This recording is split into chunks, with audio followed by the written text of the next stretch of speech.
मधुबन के बाबा, मधुबन के बाबा मुरली वाले, आपका क्या कहना, आपका क्या कहना। ओम शांति। आज 17 अगस्त 2026 के साकार मधुर महावाक्य हैं। आज मीठे मीठे बाप दादा बोले, मीठे बच्चे, बाप और दादा की भी वंडरफुल कहानी है। बाप जब दादा में प्रवेश करें तब तुम ब्रह्मा कुमार कुमारी वर्षे के अधिकारी बनो। बाबा ने कहा, मीठे बच्चे, बाप और दादा की भी वंडरफुल कहानी है। बाप जब दादा में प्रवेश करे तब तुम ब्रह्मा कुमार कुमारी वर्षे के अधिकारी बनो। बाबा ने आज प्रश्न पूछा कि निश्चित ड्रामा को जानते हुए भी तुम बच्चों को कौन सा लक्ष्य अवश्य रखना है। उत्तर में बाबा ने कहा, पुरुषार्थ कर गल्प करने का, अर्थात विनाश के पहले बाप की याद में रह कर्मातीत बनने का लक्ष्य अवश्य रखना है। कर्मातीत अर्थात आयरन एज से गोल्डन एज्ड बनना पुरुषार्थ का यही थोड़ा सा समय है, इसलिए विनाश के पहले अपनी अवस्था को अचल अडोल बनाना है। ओम शांति, ओम शांति। यह दोनों कौन कहते हैं? एक था बाबा और एक था दादा। कहानी सुनाते हैं ना कि एक था राजा एक थी रानी। अब ये फिर है नई बातें। एक बाबा और एक दादा। तुम कहेंगे 5000 वर्ष पहले भी एक था शिव बाबा और दूसरा था ब्रह्मा दादा। अब शिव के बच्चे तो सब हैं, सभी आत्माएं एक बाप की संतान हैं, वो तो है ही है। ब्रह्मा के बच्चे ब्राह्मण भी थे, प्रजापिता ब्रह्मा की संतान ब्रह्मा कुमार कुमारियां थे। उन्हों को कौन पढ़ाते थे? शिव बाबा। प्रजापिता ब्रह्मा के ये ब्रह्मा कुमार कुमारियां ढेर बच्चे हैं ना, तो ब्रह्मा कुमार कुमारियां मानते हैं कि बरोबर हम शिव बाबा के बच्चे भी हैं, पौत्रे भी हैं। बच्चे तो हैं ही, अब पौत्रे बने हैं ब्रह्मा द्वारा दादे से वर्षा लेने। अभी तुमको दादे से वर्षा मिलता है जिसको शिव बाबा कहते हैं, परंतु ब्रह्मा कुमार कुमारियां होने के कारण उनको हम दादा कहते हैं। वर्षा दादे का है, ब्रह्मा दादा का नहीं। बैकुंठवासी बनने का वर्षा उस बाप से मिलता है। आधा कल्प वर्षा पाते हो, फिर तुमको श्राप मिलता है रावण से। नीचे उतरते आते हो, जैसे कि ग्रहचारी बैठती है नीचे उतरने की। अभी तुम बच्चे समझते हो कि हमारी ग्रहचारी राहु की दशा पूरी हुई। राहु की दशा है सबसे बुरी, ऊंच ते ऊंच बृहस्पति की दशा। फिर राहु की दशा बैठी तो 5 विकारों के कारण हम काले हो गए। अब फिर बाप कहते हैं, दे दान तो छूटे ग्रहण। है तुम्हारी बात, उन्होंने फिर सूर्य चंद्रमा का ग्रहण समझ लिया है। जब ग्रहण लगता है तो दान मांगते हैं। यहाँ बाप तुमको कहते हैं 5 विकारों का दान दो तो ग्रहचारी उतर जाएगी। इन विकारों से ही तुम पाप आत्मा बने हो। मुख्य है देह अभिमान। पहले ऐसे सतो प्रधान थे, फिर सतो रजो तमो बने हैं। 84 जन्म लिए हैं, यह तो पक्का निश्चय है। बरोबर देवताएं ही 84 जन्म लेते हैं। पहले उन्हों को ही मिलना चाहिए बाप से। गाया भी जाता है, आत्माएं परमात्मा अलग रहे बहुकाल। बाप कहते हैं, पहले पहले तुमको सतयुग में भेजा था, फिर अभी तुम ही आकर मिले हो। आगे तो सिर्फ गाते थे, उनका यथार्थ अर्थ अभी बाप बैठ समझाते हैं। सभी वेद शास्त्र, जप तप स्लोगन आदि जो भी हैं, सबका सार बाप बैठ समझाते हैं। चक्र तो बिल्कुल सहज है। अभी कलयुग और सतयुग का संगम है, लड़ाई भी सामने खड़ी है। ये भी तुमको निश्चय है। क्या निश्चय है? कि सतयुग की स्थापना होती है। कलयुग में जितने भी हैं उन सब के शरीर खलास हो जाएंगे, बाकी आत्माएं पवित्र बन हिसाब किताब चुकतू कर जाएंगी। ये सबके कयामत का समय है। आत्माएं शरीर छोड़ चली जाएंगी, ये तुम्हारी बुद्धि में अभी है। जब तक हम कर्मातीत अवस्था को पाएं तब तक संगम पर खड़े हैं। एक तरफ है करोड़ों मनुष्य और दूसरे तरफ हो सिर्फ तुम थोड़े से। तुम्हारे में भी कितने हैं जो निश्चय बुद्धि होते जाते हैं। निश्चय बुद्धि विजयंती फिर जाकर विष्णु के गले की माला बनेंगे। एक है रुद्राक्ष की माला और दूसरी है रुंडमाला। उस रुंडमाला में छोटी छोटी शक्ल होती है। ये निशानी है, हम आत्माएं ही आकर फिर बाप के गले की माला के दाने बनेंगे और फिर यहाँ आएंगे नंबरवार। माला 8 की भी है, 108 की भी है और 16,108 की भी है। अब 16,000 है या 5 से 10,000 है, उनका कोई हिसाब ही नहीं निकाला जाता। ये मालाएं गाई जाती हैं। बाबा कहते हैं ये सब तुम क्यों विचार करते हो। जितने भी राजाएं कल्प पहले सतयुग त्रेता में बने थे उतने ही बनेंगे।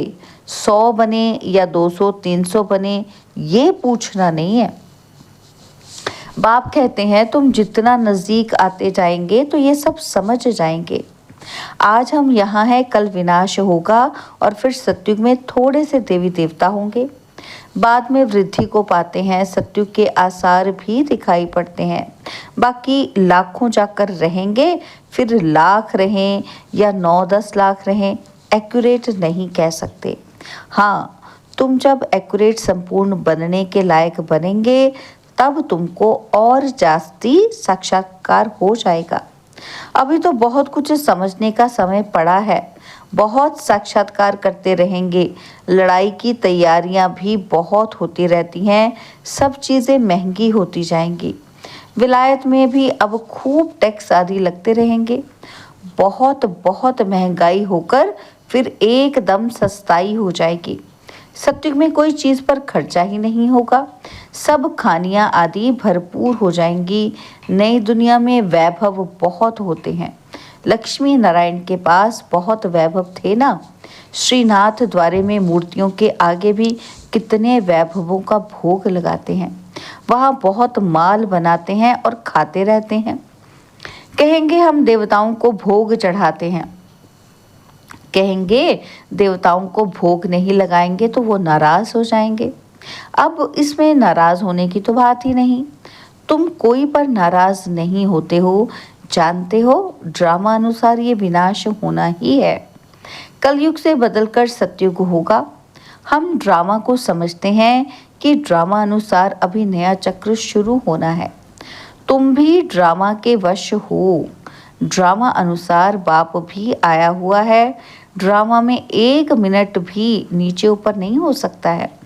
जैसे बाबा आया, तुमने देखा कल्प बाद भी हूबहू ऐसे ही होगा। शास्त्रों में तो कल्प की आयु लंबी लिख दी है। अभी तुम बच्चों की बुद्धि में है कि बरोबर विनाश सामने खड़ा है। अभी तुम गैल्प कर रहे हो। जानते हो बाप को याद कर हमको कर्मातीत अवस्था को जरूर पाना है, अर्थात आयरन एज से गोल्डन एज बनना है। अभी अगर पुरुषार्थ नहीं करेंगे तो पद भ्रष्ट हो जाएगा। हे आत्माएं, अभी तुम पतित बन गई हो, ये भी जानते हो। बहुत किस्म के आएंगे जो और धर्म में बदली हो गए हैं, वह निकल कर आते रहेंगे। आकर अपना पुरुषार्थ करते रहेंगे बाप से वर्षा पाने।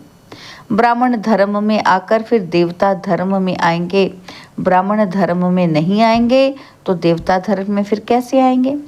ब्राह्मण दिन प्रतिदिन वृद्धि को पाते रहेंगे। देखेंगे विनाश सामने आ गया है, ये तो ठीक कहते हैं, फिर वृद्धि होती जाएगी। ब्राह्मणों का झाड़ वृद्धि को पाकर फुल हो जाएगा और फिर वापस जाएंगे। देवताओं का झाड़ बढ़ेगा। अभी तुम संगम पर राजयोग सीख रहे हो। इस संगम को कल्याणकारी युग कहा जाता है। संगम का ही गायन है। गंगा सागर का मेला दिखाते हैं, वह सब है भक्ति मार्ग का। यह है ज्ञान सागर और ज्ञान सागर से निकली हुई ज्ञान गंगाएं। ज्ञान सागर से पतित पावन अक्षर लगता है। वह समझते हैं पतित पावनी गंगा है और फिर गंगा में स्नान करते ही जाते हैं। यह नदियां तो सतयुग से लेकर चलती आती हैं। आजकल तो नदियां भी कहीं कहीं डुबो देती हैं। प्रकृति भी तमो प्रधान और सागर भी तमो प्रधान हो पड़ा है। सागर थोड़ी सी उछल खाएगा तो सब कुछ खलास कर देंगे। सतयुग में सिर्फ हम थोड़े ही भारत में रहते हैं, यमुना के कंठे पर। दिल्ली परिस्थान थी, फिर बनी है। सतयुग में थोड़ी ही जीवात्माएं रहती हैं और फिर धीरे धीरे आते जाते हैं। अभी है कलयुग का अंत। कितने ढेर मनुष्य हो गए हैं, बेहद का नाटक है जिसको अच्छी रीति समझना है। भल कोई अपने को एक्टर समझते भी हैं, परंतु कल्प 5000 वर्ष का है, ये किसी को भी पता ही नहीं है। कहाँ 84 जन्म और कहाँ 84 लाख। अभी तुम रोशनी में हो, तुमको बाप से वर्षा मिलता है। बाप कहते हैं मन मना भव, बाप को याद करना है। शिव भगवानुवाच, भगवान की महिमा में और देवताओं की महिमा में बहुत फर्क है। बाप जो नई रचना रचते हैं उनकी महिमा है सर्वगुण संपन्न। अभी तुम ऐसे बन रहे हो। बाप की महिमा और इनकी महिमा में रात दिन का फर्क है। यह राजयोग है ना, तो गाया भी जाता है कि भगवान राजयोग सिखलाते हैं। वह है निराकार, तो जरूर निराकार से साकार में आना पड़े। भगवान की इतनी महिमा है तो जरूर आना पड़े। उनका जन्म दिव्य अलौकिक है और किसी का दिव्य जन्म नहीं गाया जाता। यह भी बच्चों को समझाया है।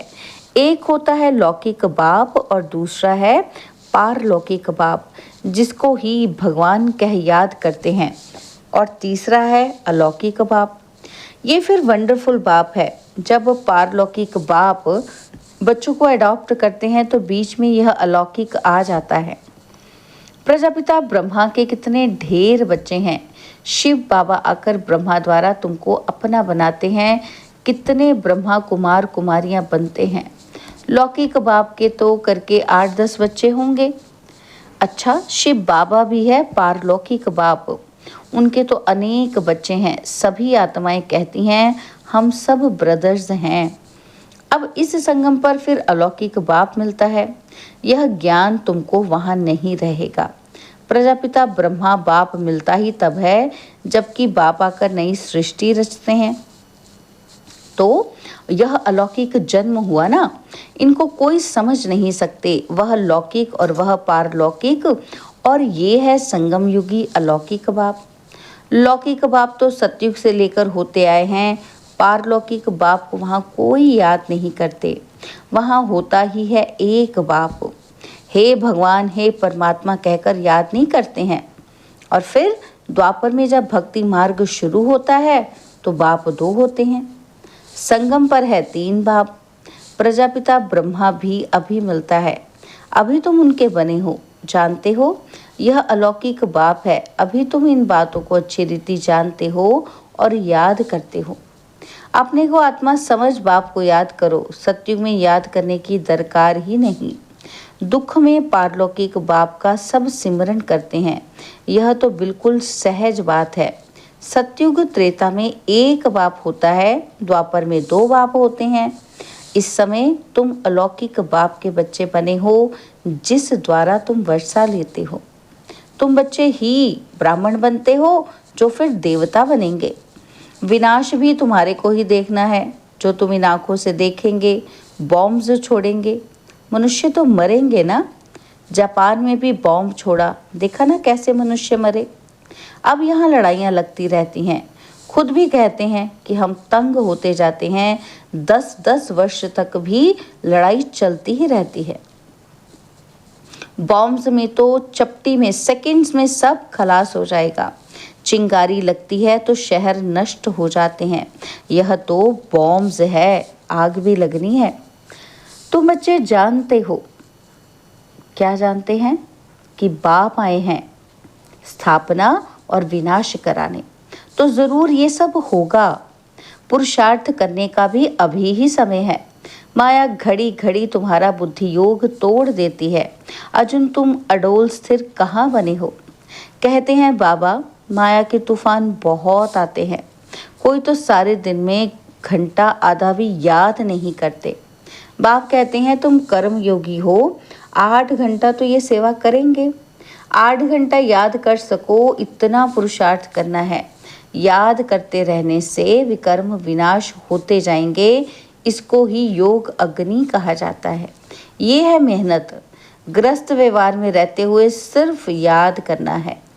ये भी बाबा बतलाते हैं कि जिन्होंने ग्रस्त छोड़ा है, बच्चे बने हैं, वो भी इतना याद नहीं करते हैं। घर में रहने वाले और ही ज्यादा से याद करते हैं। अर्जुन और भील का भी मिसाल देते हैं ना। मेहनत है बाप को याद करना और चक्र को समझना है। महाभारत लड़ाई भी ज़रूर लगेगी, सतयुग में थोड़ी लगेगी। तो तुम बच्चों को अंधों की लाठी भी बनना है। सबको रास्ता बताना है कि बाप को याद करो, चक्र को याद करो, सुदर्शन चक्रधारी बनो। अच्छा, मीठे मीठे सिकिलते बच्चों प्रति माता पिता, बाप दादा का याद, प्यार और गुड मॉर्निंग। रूहानी बाप की रूहानी बच्चों को नमस्ते।